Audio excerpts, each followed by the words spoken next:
بسم اللہ الرحمن الرحیم۔ اپنے 7 سال کے بچی کو ذبح کر دو۔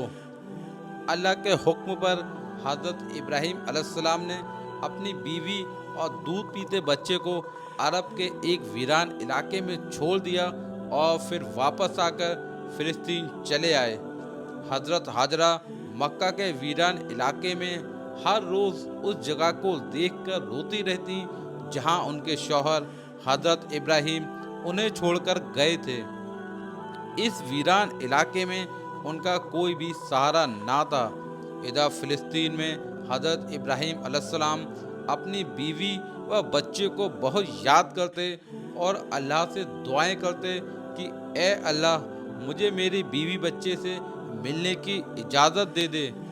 اسی طرح 1 سال گزر گیا لیکن بیوی بچے سے ملنے کی اجازت نہ ملی۔ 1 سال کے بعد اللہ نے مکہ جانے کی اجازت دے دی لیکن صرف بیوی بچے کو دیکھ کر واپس آنے کو کہا، رکنے کی اجازت نہیں ملی۔ اجازت ملنے پر حضرت ابراہیم علیہ السلام بہت زیادہ خوش ہوئے اور اونٹنی کو لے کر مکہ کی طرف چل پڑے۔ 1 مہینے کے سفر کے بعد مکہ کے اس ویران علاقے میں پہنچے جہاں انہوں نے اپنی بیوی بچے کو چھوڑا تھا۔ بیوی نے جیسے ہی اونٹنی پر بیٹھے اپنے شوہر کو دیکھا تو وہ بہت زیادہ خوش ہوئی اور کہنے لگی، آپ جلدی سے گھر کے اندر آئیں۔ حضرت ابراہیم علیہ السلام نے فرمایا، صرف کھڑے کھڑے ملنے کی اجازت دی گئی ہے، اونٹ سے اترنے کی اجازت نہیں ہے۔ شوہر کا یہ جواب سن کر حضرت ہاجرہ بہت پریشان ہوئی لیکن پھر بھی خود کو سنبھالا اور دل ہی دل کہنے لگی کہ میں اپنے اللہ کی خاطر ہر پریشانی میں صبر کروں گی۔ اس وقت حضرت ہاجرہ کی گود میں ان کا دودھ پیتا 1 سال کا بچہ تھا اور حضرت ابراہیم علیہ السلام نے اپنی بیوی ہاجرہ سے کہا کہ مجھے میرا بچہ پکڑا دو۔ حضرت ہاجرہ نے اپنے شوہر کو بچہ پکڑا دیا۔ حضرت ابراہیم علیہ السلام نے اپنے بچے اسماعیل کو گود میں لیا اور حسرت بھری نگاہوں سے اس کو دیکھنے لگے۔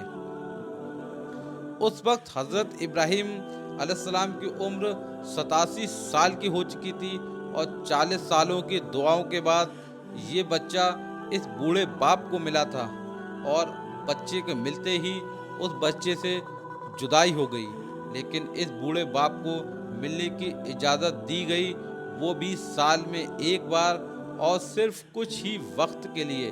پھر حکم دیا گیا کہ اے ابراہیم آپ پھر سے اپنے شہر فلسطین واپس لوٹ جائیں اور اپنے بیوی بچے کو اسی ویران علاقے میں اللہ کے سہارے چھوڑ جائیں، اللہ ہی ان کی حفاظت کرے گا۔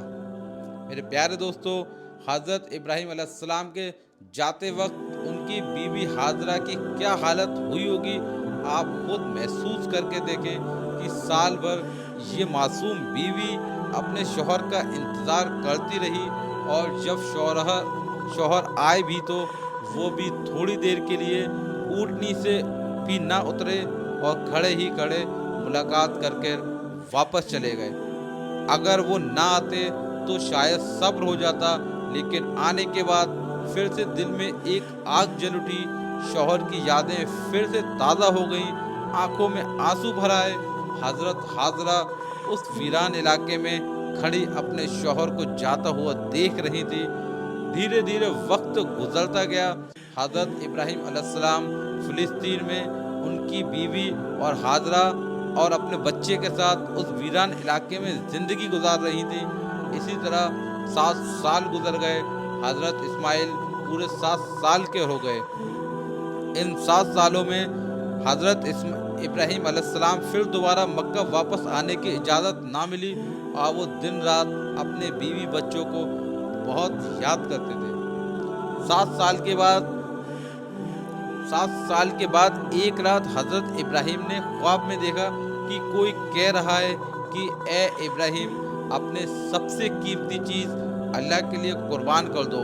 یہ دیکھ حضرت ابراہیم اٹھے اور اگلی صبح 100 بکریاں اللہ کی خاطر قربان کر دی۔